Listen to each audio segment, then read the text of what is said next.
મોરબી જિલ્લાના જેતપર ગામે ચાલી રહેલા ખેડૂતોનું આંદોલન હવે જોર પકડી રહ્યું છે। જેતપર ગામે આવેલા રામવાડી ખાતે મોટી સંખ્યામાં ખેડૂતો અને ખેડૂત આગેવાનો એકઠા થયા હતા, જે બાદ આંદોલનને ઉગ્ર બનાવવા માટે જિલ્લા વાઇઝ વિવિધ કમિટીઓની રચના કરવામાં આવી છે।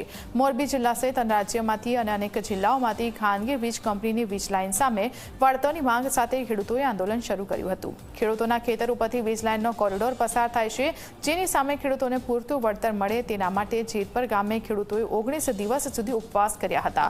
જોકે રાજ્ય સરકાર દ્વારા વળતર માટેની નવી નીતિનો પરિપત્ર જાહેર કરવામાં આવ્યો હતો, જે પરિપત્રનો જેતપર ગામના ખેડૂતોએ અસ્વીકાર કર્યો છે અને આંદોલન પાર્ટ 3ની જાહેરાત કરવામાં આવી હતી।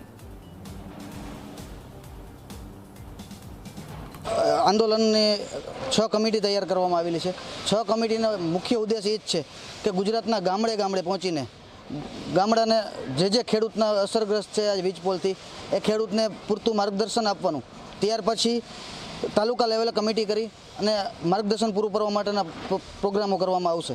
ગુજરાતના 18,000 ગામડામાંથી 15,000 લેટર પેડો તૈયાર કરીને કલેક્ટરને આપવામાં આવશે અને એમાં સરકારશ્રીએ જે પરિપત્ર રજૂ કરેલો છે એ પરિપત્ર ક્યાંક ને ક્યાંક ખેડૂતોના હિતલક્ષી નથી, એના માટે કલેક્ટરને આવેદનપત્ર આપવામાં આવશે।